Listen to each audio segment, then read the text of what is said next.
My name is Arturo.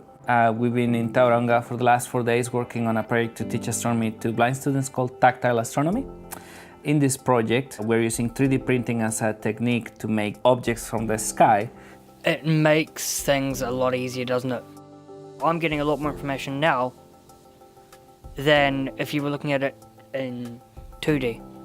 In 2D, when you look at something like a map, it's a whole lot of dots and lines, but when you look at it in 3D, you can actually see the differences in texture and style and everything. So yeah, it makes life a lot easier. This is a crater in Arizona. It was the first model that I ever made on a 3D printer. Then we do a bigger crater. So this is a crater with a mount in the middle. This is Gale crater in Mars. And then we made this something more complex, which is the moon and all the craters in the moon. Because we have explained what one crater feels like and we've done a progression on sizes, it's much easier then for people to be like, oh my God, there's so many craters in the moon. And they just do this in one pass. What we've realized with people who are blind, especially, the people who were sighted and lost their eyesight, they relate to things easier.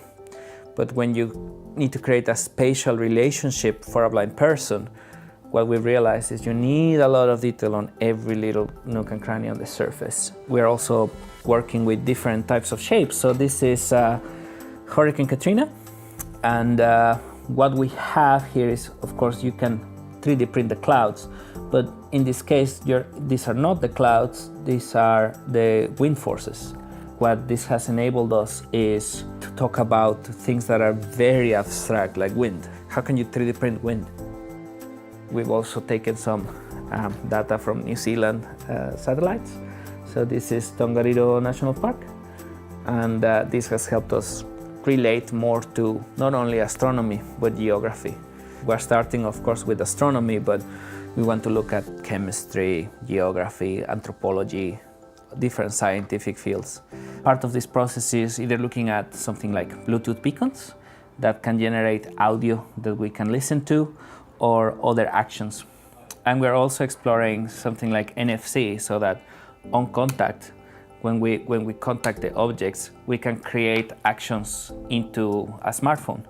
We're looking for something that is affordable and that can allow us to deploy quickly to a lot of people. Working on accessibility technologies is important because when you are surrounded by in a country where there's a lot of wealth, our social services are strong, you many times lose mind or context of what other people's day-to-day life is. Even here in New Zealand, there's 12,000 people who are blind or have low vision, and only one blind school exists for the whole country. So our day-to-day is very different from a neighbor 3 blocks down the road who is blind.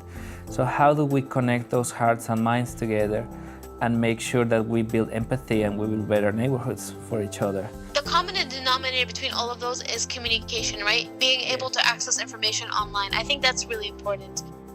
In our interactions with Sarah Minkara from ETI, we've discovered that we really need to do something that is low cost and can be deployed quickly. We've been working for a few months online, and it was really the first weekend that we cooked together, lived together, went out to the beach together, explored Tauranga together, and for me it was important to celebrate that human connection. Alexa, I love you. Thanks. It's good to be appreciated.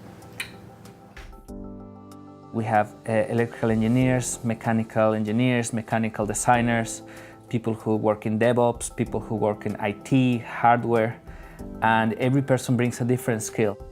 Chris and the guys here at the Imaginarium opened up their house for us for 4 days. They opened up not only their house, their hearts, their minds. There is a lot of generosity that is around, and my job, if anything, is to be a little bit of that glue and connect people. So I'm happy we're doing this. I think we got together, we built friendships, we work on this project, we got some validation, and it's an ongoing journey.